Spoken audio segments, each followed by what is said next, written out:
تو میں اس وقت انفارمیشن سیکریٹری تھا، سائیں قائم علی شاہ جو ہے پریزیڈنٹ تھے سندھ کے.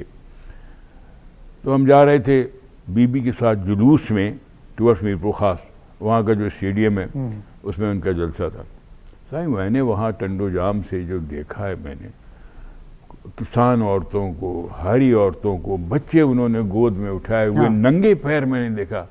تو ہمارے پرانے ساتھی ہیں صدیق ابو بھائی، میں نے کہا وہ یہ کیا جنون ہے کہ یعنی پورے کپڑے نہیں ہیں، سر پہ دوپٹہ نہیں ہے، بیچاریوں کے پیر میں جوتیاں نہیں ہیں، اور وہ دوڑ رہی تھیں، جلوس کے ساتھ دوڑ رہی تھیں، اب بھی ہاتھ دونوں ہلا ہلا کے.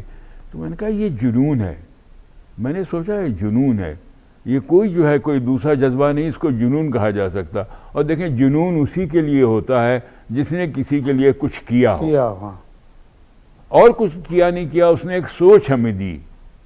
اپنی بالکل قربان تو بات کے ہو گئی، وہ ان کو قتل کر دیا گیا، شہید کر دیا گیا، لیکن اپنی زندگی میں بی بی کی زندگی جو ہے وہ پوری کی پوری ایک تاریخ ہے. شہادت کی تاریخ ہے، جد و جہد کی تاریخ ہے، قربانیوں کی تاریخ ہے، ظلم کے خلاف لڑنے کی تاریخ ہے، آمروں کے خلاف ڈٹنے کی تاریخ ہے، عوام کو کھڑا کرنے کی تاریخ ہے، آئین کی بحالی کی تاریخ ہے، پارلیمان کی برتری کی تاریخ ہے. یہ ہے بی بی شہید کی زندگی. یہ ہمیں اب اس ورثے کو آگے بڑھانے کی ساری ذمہ داری ایک نوجوان پہ آ پڑی ہے، اور وہ ہے بلاول بھٹو، جس کے پیچھے ہم سب 8 کروڑ مزدوروں کی بھی امیدیں ہیں، اور 8 کروڑ مزدور کیا، ملک کے 25 کروڑ عوام کی امیدیں انہی کے ساتھ ہیں. اور مجھے یقین ہے کہ وہ اپنے عظیم نانا اور اپنی عظیم ماں کی جو ان کا ویژن ہے اس سوچ کے مطابق انشاءاللہ وہ منزل پہ ضرور پہنچیں گے. اچھا جنید صاحب، ایک اور چیز، کیونکہ آپ قریب رہے ہیں، ایک اور چیز کے بارے میں سنا، اور 2-4 میری بھی ملاقاتیں رہیں ان سے، اور ایک جگہ پر ان کی شخصیت میں ایک ایسا رعب تھا، ایک ایسا دبدبہ تھا کہ بات کرتے ہوئے بھی لوگ 1000 بار سوچتے تھے کہ بی بی سے بات کرنے میں. اور بہت سارے ایسے لوگ جو باہر یہ سوچ کے آتے تھے کہ ہم بی بی سے یہ بات کریں گے، یہ بات کریں گے، یہ بات کریں گے، لیکن بی بی کے دیکھتے ہی ان کے گلے خشک ہو جاتے تھے. ایسا کچھ کوئی واقعہ اس طرح کی چیز؟ دیکھیں میں آپ سے عرض کروں، مجھے تو جب کبھی بھی تھوڑا سا موقع ملا گفتگو کا،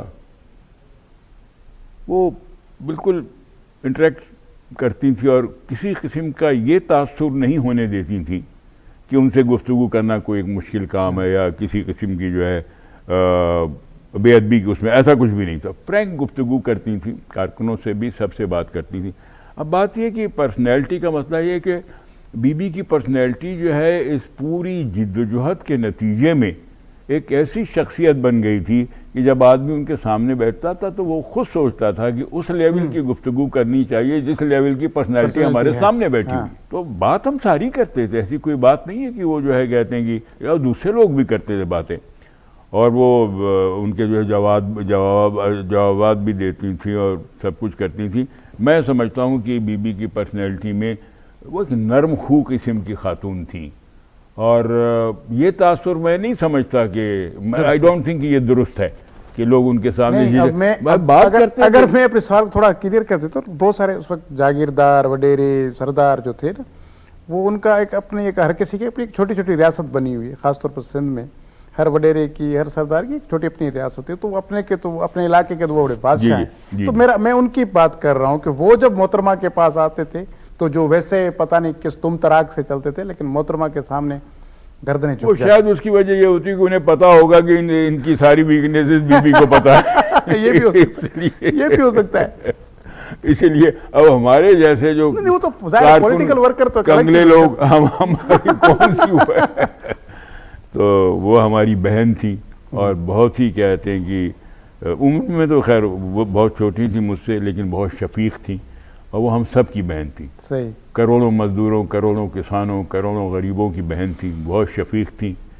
اور میں سمجھتا ہوں کہ اب خیر کہنا تو نہیں چاہیے، اب بہت دور تک اندھیرا ہے.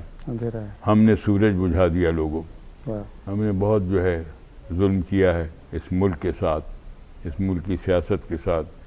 بے نظیر کا قتل، بے نظیر کی شہادت. دیکھیں نا، تھوڑی دیر کے لیے سوچیں آپ زرداری صاحب کہ اگر بے نظیر کو اس طرح سے قتل نہ کیا جاتا، وہ تو خیر اللہ کی مرضی ہے، یا شہید ذوالفقار علی بھٹو کو پھانسی نہ چڑھائی جاتی، وہ بھی اللہ کی مرضی تھی. ہم مسلم نے، ہمارا یہ اعتقاد ہے. تو پاکستان آج کہاں ہوتا. بھٹو پہ میں بات کروں, شہید ذوالفقار علی بھٹو پہ, تو وہ اس کا جو 5-6 سال کا دور حکومت ہے, میں ہر جگہ میں عرض کرتا ہوں کہ وہ انسان تھا یا جن تھا. جتنے اس نے کام کیے ہیں, میں سمجھتا ہوں دوسرا پرائم منسٹر جتنے بڑے ادارے 15 سالوں میں نہیں کر سکتے, اور ہم نے ثابت کر دیا کہ نہیں کر سکتے. اب جو سپر لاڈلے جو ہیں ان کو 35 سال ملے ہیں. دنیا تو تبدیل نہیں کی, ضرور انہوں نے کچھ اپنے علاقے کیے. سندھ بھی تو پاکستان کا حصہ ہے, بلوچستان بھی تو پاکستان کا حصہ ہے, KPK بھی تو پاکستان. ہم تو یہاں سے ان کو جج کریں گے نا, ہم صرف ان کو وہاں سے نہیں جج کریں گے جہاں وہ رہتے ہیں. ان کی قومی سوچ سے, ان کی قومی سوچ سے جج کریں گے کہ آپ نے سندھ کے لیے کیا کیا, آپ نے بلوچستان کے لیے کیا کیا, آپ نے KPK گھر کے لیے. تو میں بھی اپنا گھر صاف ستھرا رکھنا چاہتا ہوں بھائی. غریب سے غریب آدمی بھی جو اپنے کہتے کیبل کو صاف رکھنا چاہتا, وہ آپ نے بڑا کام نہیں کیا. ہاں اگر آپ یہ بتائیں کہ میں نے سندھ میں اتنی جو ہے کہتے ہیں کہ صنعتیں لگائیں, وہ صنعتیں لگا دی, روڈ ان کا جال, اور اتنی روڈز بنا دیے, اتنے ہم نے فلائی اوورز بنا دیے, اتنے ہم نے یہ کر دیے, اتنے ہم نے. آپ تو الٹے اس کے بجائے آپ نے یہاں تو بند کیے راستے, ترقی کے راستے بند کیے. وہ جو منصوبے بے نظیر صاحبہ نے شروع کیے تھے, آپ نے آنے کے بعد ان کو شیلف کر دیا. اس کے اوپر ڈان کے ایڈیٹوریلز موجود ہیں کہ انہوں نے تو یہ کیا کہ اگر کوئی ترقی ہو رہی تھی تو اس کو روکا. اسی لیے تو ہم آپ کو عظیم لیڈر نہیں تسلیم کرتے نا, کہ عظیم لیڈر وہ ہوتا ہے جو پورے ملک کو ایک نظر سے دیکھے, تمام قومیتوں کو ایک نظر سے دیکھے. یہ صحیح سے. اچھا شمال صاحب, آپ کی طرف میں آؤں ایک اور سوال لے کر, کہ محترمہ کی جو شخصیت ہے وہ ظاہر ہے انہوں نے ایک ایسے عظیم باپ کی بیٹی ہے کہ جس نے اس ملک کے عوام کو پہلی بار زبان دی, اور ان کو کہا کہ آپ ہی اصل میں طاقت کا سرچشمہ ہیں. اور پھر وہ ہوا کہ اتنی ترقی دینے کے بعد, پوری مسلم امہ کو ایک ساتھ بٹھانے کے بعد بھی نتیجہ یہ ہوا کہ ان کو پھانسی دے دی گئی. اور اتنی بڑی پھر قربانی, پھر ان کی والدہ کے ساتھ جو ہوا, خود ان کے ساتھ جیلیں, جلاوطنیاں, بھائیوں کو 2 بھائیوں کو شہید کر دیا گیا. لیکن پھر بھی وہ ایک خاتون ہیں جو اپنے بچوں کو بھی پورا ٹائم دے رہی ہیں, ایک بہترین بیوی کا کردار ادا کر رہی ہیں, ایک بہت زبردست ایک انسٹیٹیوشن کی مدر کے طور پر وہ اپنے آپ کو منوا رہی ہیں. اور پھر کارکنان کے ساتھ کسی کی بہن ہے, کسی کی بیٹی ہے, کسی کی ماں بن کر وہ جو شفقت دے رہی ہیں. یہ اس طرح کی جو چیزیں ہیں وہ محترمہ کے علاوہ ہمیں کسی اور میں نظر نہیں آتی. تو ایک ماں وہ اپنی اولاد کو بھی دیکھ بھال کرے اور پھر اپنے کارکنان کو بھی اپنی اولاد کی طرح سمجھے, آپ سمجھتے ہیں کہ یہ کتنا بڑا اعزاز ہے محترم؟ جی بالکل, جو آپ کی بات ہے کہ بیوی نے پالیٹکس کے لیے آئیں, وہ اٹھانے آئی تھی شہید ذوالفقار علی بھٹو صاحب کا جھنڈا اٹھانے, کہ میرے باپ کی شہادت. وہ تو پڑھ کے آئی تھی, شی واز ٹو ینگ, اس وقت بہت کم عمر تھی وہ. انہوں نے جس اس کو اٹھایا تو انہیں تو اس ملک کا نظام درہم برہم نظر آیا ہوگا نا, کہ یہ پاکستان کیسے سنبھلے گا, اس کو میں کیسے سنبھالوں گی. اس وقت وہ سب کچھ بھول چکی تھی کہ کیا ہوگا. انہوں نے کہا کہ میرے یہ عوام جو بھٹو کے لیے رو رہے ہیں, جو کوڑے کھا رہے ہیں ان کے ساتھ, جو ان کے ساتھ شہادتیں لینے کے لیے تیار ہیں, ان کی سرپرست بنوں میں. وہ اپنے آپ کو بھول کے, اپنا وہ گیٹ اپ بھول کے, اپنی وہ ایجوکیشن بھول کے صرف زمین پہ بیٹھ گئی تھی کہ مجھے ان لوگوں کو سنبھالنا ہے. میں ان سب کی ماں ہوں, یہ جو آج بھٹو کے لیے رو رہے ہیں, جو ان کے لیے جان دینے کے لیے تیار ہیں. کتنے لوگ شہید ہوئے ہیں, جنیدی صاحب کو بھی پتہ ہے, وہ کوڑے پڑ رہے تھے اس وقت, ماشاء اللہ لگا ہوا تھا, لوگوں کو شہید کیا جاتا تھا. یا تو بھٹو کا نعرہ نہ لگاؤ ورنہ جیل جاؤ, ورنہ تھانے جاؤ, ورنہ شہادت ہے تمہاری. اس وقت محترمہ بے نظیر بھٹو صاحبہ نے جس طرح سنبھالا ہے, ایک ماں بن کے, ایک بیٹی بن کے, اس وقت لوگوں کی وہ امید تھی. ہر ایک کو پتا تھا کہ اب یہ بھٹو کا نیا روپ ہے, یہ بیٹی بن کے آئی ہے. اور ہمارے معاشرے میں بیٹی کی جو عزت ہے, جو بہن کی عزت ہے, اس کو بیٹی کی طرح لوگوں نے جس طرح ویلکم کیا, جس طرح ہاتھوں میں لیا, اور ان کے ہر الفاظ میں جو سچائی تھی. انہوں نے کبھی, ابھی جو آپ نے ایک سوال کیا تھا کہ بی بی کیسے پہچان جاتی تھی, لوگ بڑے بڑے لوگوں کی آوازیں, میں نے دیکھا بڑے بڑے لوگوں کو جو اس وقت بڑے بڑے جملے بول پاتے ہیں, اس وقت محترمہ کے پاس پیچھے کھڑے ہو جاتے تھے کہ وہ سوال کر رہی ہیں تو کیا جواب دیں گے. ان کے اندر ایک سچائی تھی, وہ مولائی تھی. ان کے اندر جو کرسمیٹک کہتے ہیں ہم, وہ نور کہتے ہیں, ان کے اندر روحانیت تھی. اور روحانیت اسی شخص کے اندر ہوتی ہے جو جھوٹ کو پہچان لیتا ہے, جھوٹے کو پہچان لیتا ہے اور جھوٹ نہیں بولتا ہے. پاکستان اس وقت سچائی پہ چل رہا تھا, اس لیے ہر شخص کو ڈر لگتا تھا کہ کہیں ہماری زبان سے کوئی غلط بیانی نہ ہو جائے. بی بی پہچان جاتی تھی. بی بی کینڈیڈیٹ کا انٹرویو اس طرح لیتی تھی کہ لوگوں کی جان نکلتی تھی. کتنی مسجدیں ہیں, کتنی کمیونٹیز ہیں, کتنے کالجز ہیں, کتنے اسکولز ہیں, کتنے سوشل سیکٹرز ہیں, کتنی فیمیلز کے لیے سوشل ویلفیئر کے انسٹیٹیوٹ بنا کے رکھے ہوئے. اب وہ کینڈیڈیٹ اگر آیا ہے صرف وہ سیٹ لینے نہیں آیا ہے, اسے سارا انٹرویو دینا ہے اور ان کے پاس انفارمیشن, مطلب بی بی کے پاس انٹرویو جانے کے لیے پہلے اس کو پوری کانسٹیٹیوشن گھومنی پڑی. جی, اور بی بی کے پاس وہ ساری انفارمیشن موجود ہے. اگر جھوٹ بولا تو کیا ہوگا, انہیں پتا ہوتا تھا کس کا کریکٹر کیا ہے, کون مجھ سے سچ بول رہا ہے. تو محترمہ بے نظیر بھٹو جیسی شخصیت تو دوبارہ ہم دعا کر سکتے ہیں کہ بلاول اس کے اندر آئے. انہیں اپنی عورتوں کی اتنی فکر تھی, جو جنیدی صاحب نے جو بھی کہا کہ وہ جمہوریت اس ملک کا نظام بدلنے کے لیے آئی تھی, اس کو بھٹو صاحب نے جو کچھ ادھورا چھوڑا تھا اس کو پایا تکمیل تک پہنچانے کے لیے انہوں نے لیا, ورنہ ان کے پاس تو بہت تھا.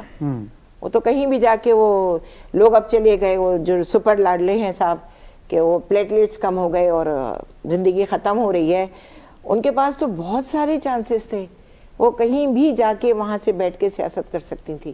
یہاں پر لوگ تھے سارے, اتنا بڑا سندھ تھا, اتنا بڑا لاہور تھا, اتنا بڑا آپ کا بلوچستان تھا, جہاں وہ اتر کے ایک پھل والے سے پھل بھی خرید سکتی تھی, اور وہ پھل والا اس پیسے کو خرچ نہیں کرتا تھا کہ یہ مجھے بے نظیر بھٹو صاحبہ دے کے گئی ہیں.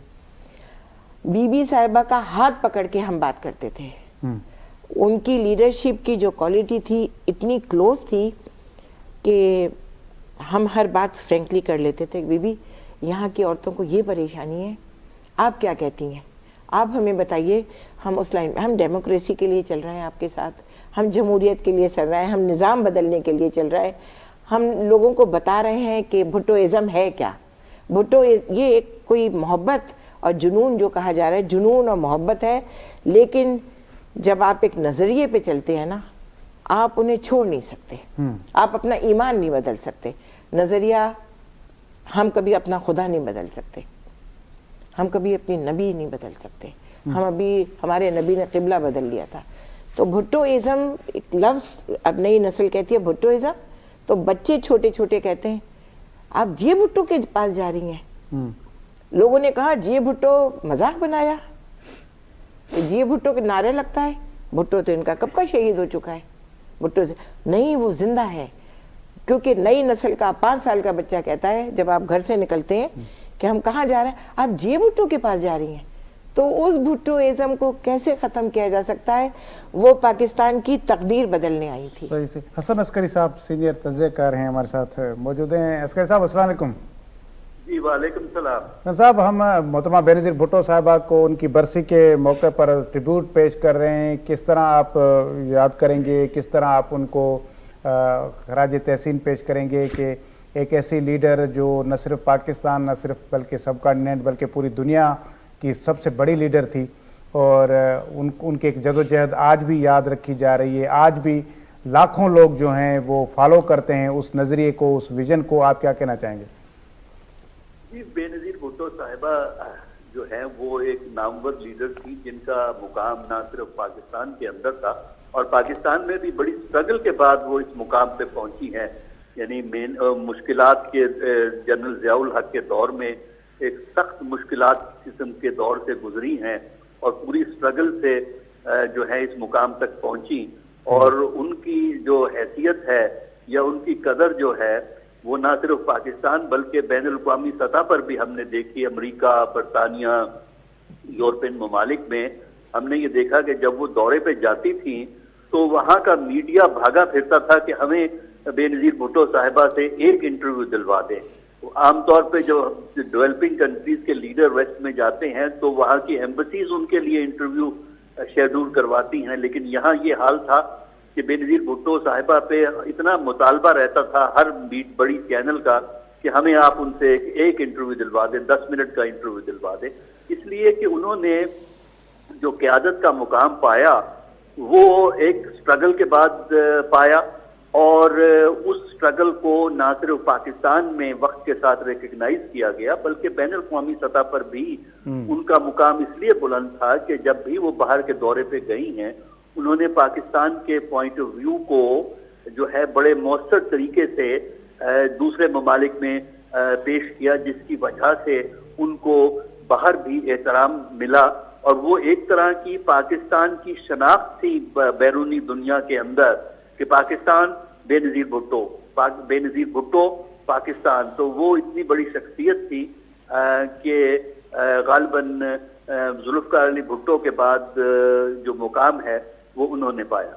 اچھا عسکری صاحب، یہ ایک چیز کہ جس طرح آپ بین الاقوامی تعلقات کی بات کر رہے ہیں، اور اس میں کوئی شک نہیں ہے کہ ذوالفقار علی بھٹو صاحب اور پھر بی بی شہید عالمی سطح پر پاکستان کو بھی اگر پہچانا جاتا ہے تو بھٹوز کے نام سے بھی پہچانا جاتا ہے. ویسے آپ کو کیا لگتا ہے کہ محترمہ کے جو دور حکومت تھی اس میں کس طرح کے ہمارے جو تعلقات تھے دوسری دنیا کے ساتھ وہ استوار رہے؟ کیا اس میں کتنی جدت آئی، اس پہ کتنی مضبوطی آئی، کتنی ہم آہنگی پیدا کر سکی محترمہ بینظیر بھٹو کے دور حکومتوں میں جتنے بھی تھے، دو دور تھے ان کے، تو پاکستان دنیا کے ساتھ کس انداز میں کھڑا ہوا تھا اور اب کیا فرق ہے اس میں؟ کیا اب کوئی ہماری پوزیشن میں فرق آیا ہے ایک محترمہ کے بعد؟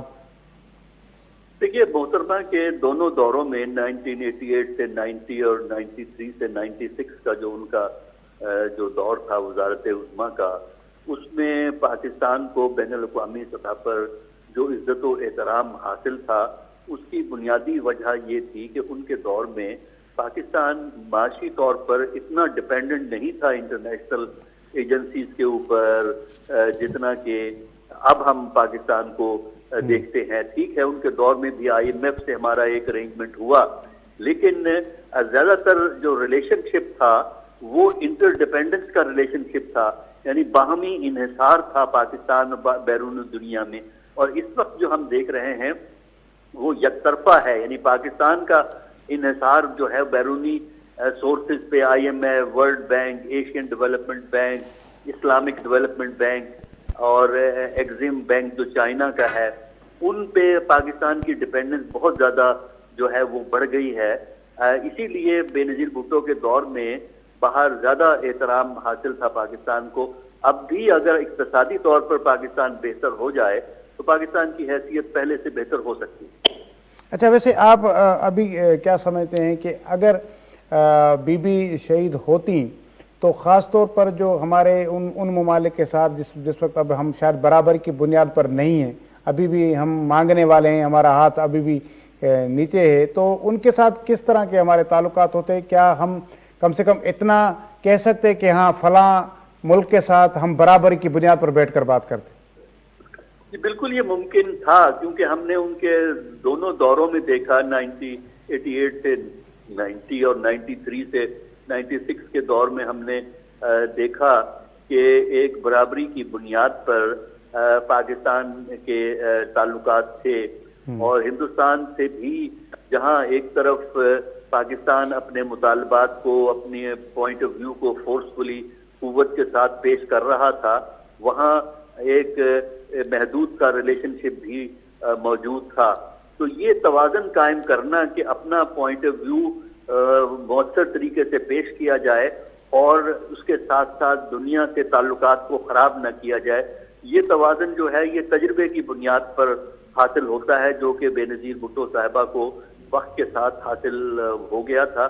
یہی وجہ ہے کہ وہ توازن ہم اس وقت قائم رکھ سکے کہ ہمارے تعلقات بھی ہو اور ہم اپنے مطالبات کو کمپرومائز بھی نہ کریں. ٹھیک ہے جی، بہت شکریہ حسن عسکری صاحب، آپ نے ہمیں وقت دیا. جنید صاحب، یہ تو بالکل بات 100% درست ہے کہ اگر بی بی ہوتی تو بہت سارے ملکوں کے ساتھ جہاں ابھی ہم سر جھکا کے بات کرتے ہیں، کم سے کم برابری کی بنیاد پر اور اپنے وقار کو مد نظر رکھ کر بات کر رہے ہوتے، اور آج تو ہم آپ کو پتہ ہے بھیکاریوں کی طرح بیٹھے ہوئے ملک. یہ ویسے تو کافی پروفیسر صاحب نے اس پہ بات کی ہے کسی حد تک، اور میں یہ سوچتا ہوں کہ ویسے خیر قدرت کا نظام ہے اور جان اللہ کی طرف سے ہے، اسی کی طرف جانا ہے، لیکن اگر بھٹو کو شہید ذوالفقار علی بھٹو کو شہید نہ کیا جاتا اور ان کو 10-15 سال زندگی کے اور ملتے اگر ان کو پھانسی نہ چڑھائی جاتی تو پاکستان کہاں ہوتا؟ اگر بی بی کو شہید نہ کیا جاتا اور 10 سال انہیں اور حکومت میں آنے دیا جاتا تو پاکستان کہاں کھڑا ہوتا؟ تو یہ کمپیریزن ایسا ہے کہ اگر بھٹو صاحب کے آپ 5 سال کے ادوار کو دیکھیں تو جتنے انہوں نے کام کیے، ملک کو جو ہے کہتے ہیں کہ ایٹمی قوت بنایا، اسلامی سربراہی کانفرنس انہوں نے منعقد کی، 90-95 ہزار جنگی قیدی وہ لے کے آئے، 5000 مربع میل کا علاقہ جو ہے وہ انہوں نے بغیر کنڈیشن کے ہندوستان سے واپس لیا، اور سو میں نہیں، انہوں نے بہت پھر اندرونی اصلاحات کی، قانون سازی کی۔ پہلی مزدور کانفرنس بھی جو ہے وہ شہید ذوالفقار علی بھٹو کے دور میں ہوئی، پہلی لیبر پالیسی بھی شہید ذوالفقار علی بھٹو لے کے آئے۔ اب ایسے شخص کو اگر اللہ تعالیٰ زندگی اور دے دیتا اور یہ ظالموں نے ان کو پھانسی پہ نہ چڑھایا ہوتا اور بیوی کو مزید وقت ملا ہوتا اور ان ظالموں نے ان کو قتل نہ کیا ہوتا، شہید نہ کیا ہوتا، پاکستان کہاں ہوتا؟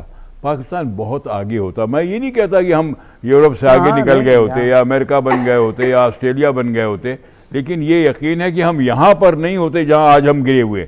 آج ہماری صورتحال یہ ہے، یہ تشخص نہ ہوتا جو آج کل ہے ہمارے پاس۔ آج ہماری صورتحال اقتصادی یہ ہے، وہ یہ کہ شاید ہمارے پاس 8 بلین یا 9 بلین، غالباً یہ بھی میں غلط کہہ رہا ہوں، یہ ہمارے ریزروز ہیں ٹوٹل، ویئرز بنگلہ دیش کے 54 بلین ڈالر جو ہے ریزروز ہیں، ویئرز ہندوستان کے کوئی 562 بلین ڈالر جو ہے ریزروز ہیں۔ یہ اقتصادی صورتحال ہے، اور آج کل جو ہے ساری سیاست جو ہے اقتصادیات کے اوپر ہے۔ یہ دنیا آج کی اقتصادی دنیا ہے، تجارت کی دنیا، ہم بہت پیچھے چلے گئے ہیں۔ ہم بہت، آج کیوں نوجوان آپ کا بھاگ بھاگ کے باہر جا رہا ہے؟ جس لڑکے سے پوچھو کہ جی میں نے اپلائی کیا ہوا ہے، میں جا رہا ہوں۔ برین ایک عرصے سے ہو رہا ہے، محنت کرنے والا بھی جو ہے ٹھیک ہے۔ بھٹو صاحب کے دور کے اندر جو ہے انہوں نے دبئی کھولا، یہ کھولا، NIC بنا کے دیا، انہوں نے پاسپورٹ کو آسان کر دیا تاکہ لوگ جائیں کمائیں۔ سائیں جہاں میں اپنی والدہ کے گھر میں رہتا تھا فیڈل بی ایریا میں، اس گلی کے اندر سرے سے لے کے آخر تک میرے خیال ہے کوئی 50 مکان تھے، اس میں ایک شخص کے پاس کار تھی۔ اور بھٹو صاحب نے جب یہ کھولا ہے اور دبئی کھلا ہے اور یہ بنا ہے، پاسپورٹ بنا ہے، کار کھڑے کرنے کی جگہ نہیں تھی وہاں پہ گلی کے اندر۔ تو بہت ہم پیچھے چلے گئے، اور ہمیں سیکھنا چاہیے زرداری صاحب، اب ہمیں فیوچر کے لیے سیکھنا چاہیے کہ کیا ہم یہ انٹرونشنز کرتے رہیں گے؟ کیا ہم اسی طرح سے لوگوں کے حقوق پہ ڈاکہ ڈالتے رہیں گے؟ تو یہ چلے گا نہیں معاملہ، ہم پیچھے جاتے رہیں گے۔ کسی اور کو نقصان نہیں ہو رہا، ریاست کو نقصان ہو رہا ہے، ملک کو نقصان ہو رہا ہے۔ اب ہمیں سمجھ لینا چاہیے کہ پوری دنیا نے آگے بڑھنے کا راستہ کیا اختیار کیا؟ پوری دنیا نے آگے بڑھنے کا راستہ جمہوریت کا راستہ اختیار کیا، عوام کے حقوق کا راستہ اختیار کیا۔ تو یہ ہمیں کرنا پڑے گا، اور جو بھی کہتے ہیں کہ ہماری قوتیں، سب ہماری ملک کی قوتیں ہیں، سارے ہمارے ادارے ہیں، جو بھی ادارے ہیں ہمارے ملک کے ادارے، ہمارے اپنے ادارے ہیں، ہم سب کو مل کر سوچنا ہوگا۔ اس حوالے سے مجھے جو ہے کہتے ہیں کہ ایک بات یاد آتی ہے سینیٹر رضا ربانی کی، کہ وہ کہتے ہیں کہ ایک کانفرنس ہونی چاہیے جس میں تمام جماعتیں بھی بیٹھیں، تمام ادارے بھی بیٹھیں، کہ ملک کو کس طرح سے آگے بڑھایا جا سکتا ہے۔ میرے خیال یہ ایک اچھی سوچ ہے۔ شاید اگلی جو پارلیمان آئے، اور خدا کرے کہ اس میں ہماری پارٹی کو میجارٹی حاصل ہو، اور اگر نہ بھی ہو اور نہ بھی حاصل کرنے دی جائے تو بھی ہماری کوشش کرنی چاہیے کہ ہم سب کو ایک جگہ بیٹھائیں، کہ بیٹھا کے اس ملک کو ہم اس منڈا 1 پوائنٹ ایجنڈا پر متفق ہو جائیں، تاکہ اس کم از کم اس مجزار سے کیسے نکالیں، اس ملک کو مصیبت سے نکالنے پہ تو ہم آمادہ ہو جائیں۔ اور میرے خیال ہو سکتا ہے، اور یہ کرنا ہوگا، یہی واحد راستہ ہے۔ ورنہ اگر اسی صورت سے ہم ایک دوسرے کی لیگ پولنگ میں رہے تو بڑا وقت ضائع ہوگا، بہت وقت ضائع ہوگا۔ اب ہمارے پاس زیادہ وقت نہیں ہے کہ ہم اچھا چوہدری صاحب، آپ سے جس طرح میں جنیدی صاحب کی اس بات کو بالکل آسان الفاظ میں بتا دیتا ہوں، وہ پھر اس پہ آپ کا پوائنٹ آف ویو بھی ہو، کہ جن لوگوں نے، چاہے ضیاء الحق نے اپنی آمرت کو اور تھوڑا اقتدار کی اس ہوس کی وجہ سے انہوں نے بھٹو کو پھانسی دی، اور پھر بعد میں جو طبقات تھے، جو لوگ تھے جنہوں نے بی بی کو شہید کیا، اصل میں انہوں نے پیپلز پارٹی کے ساتھ دشمنی نہیں کی، یا کوئی پیپلز پارٹی کے کارکنان کے ساتھ دشمنی نہیں کی، اصل میں تو انہوں نے ملک کے ساتھ دشمنی کی۔ تو سب سے زیادہ جو نقصان پیپلز پارٹی کا ہوا ہے، پیپلز پارٹی کے کارکن کا نقصان ہوا ہے، بھٹوز کا نقصان ہوا ہے، لیکن ان سب سے زیادہ نقصان ملک کا ہوا ہے۔ تو میرے خیال میں وہ نہ صرف بھٹوز کے قصوروار ہیں، بلکہ وہ اس ملک کے اور اس عوام کے قصوروار ہیں، کہ آج ملک جن حالات میں ہے اور عوام جن مصیبتوں میں، ان کا بیج انہوں نے بویا تھا, ان کو پھانسی پر لٹکا کر اور یوں مین روڈ پہ کھڑے ہو کر گولیاں مار کر. بالکل صحیح بات ہے زرداری صاحب کہ انہوں نے پاکستان سے دشمنی, قائد اعظم نے پاکستان دیا, چھوٹا دیا لیکن بہت اچھا دیا. یہاں پر پہاڑ ہیں, یہاں دریا ہے, یہاں سمندر ہے, یہاں خزانے ہیں زمین کے اندر. جو بی بی صاحبہ نے کہا تھا کہ میں سبات پہ بھی جھنڈا لگاؤں گی, کوئی چھین نہیں سکتا مجھ سے پاکستان کا ایک حصہ, آؤ میرے ساتھ, میں یہاں آ گئی ہوں. لیکن جنہوں نے دشمنی کی پاکستان کے ساتھ, ان کا انجام ضیاء الحق سامنے سب کے, اس کا کوئی ڈھکی چھپی بات نہیں ہے. انہوں نے اپنے آپ سے تو جو کچھ کیا, اقتدار کا نشہ تھا, بیٹھنے کا نشہ تھا, شاید لوگوں کے دلوں میں جگہ کرنے کی. آج اس کی قبر پہ کوئی جا کے دعا بھی مانگنے والا نہیں ہے, کیونکہ وہ پاکستان آزاد کیا گیا تھا, آزادی لی گئی تھی کہ یہاں پر ہم اس کو پروان چڑھائیں گے. اور ذوالفقار علی بھٹو اور محترمہ بے نظیر بھٹو صاحبہ ہوتی تو پاکستان کہاں سے کہاں ہوتا. اور جنہوں نے بھی یہ دشمنی کی ہے وہ پاکستان کے دشمن ہیں, ان کی سزا ہونی چاہیے. ان کا نام عزت اور احترام سے نہیں لینا چاہیے. جو میرا گھر توڑے گا, جو میرے گھر کو برباد کرے گا, کیونکہ عورت کو سب سے زیادہ اپنے گھر سے پیار ہوتا ہے. محترمہ بے نظیر بھٹو صاحبہ کو پاکستان سے پیار تھا. وہ جمہوریت کے لیے لڑ رہی تھیں, وہ اکنامیکلی لڑ رہی تھیں, وہ عورتوں کے لیے لڑ رہی تھیں, وہ مزدوروں کے لیے, وہ بچوں کے لیے, کہ جو میری آنے والی جنریشن ہے وہ کیسی گرون اپ ہوگی.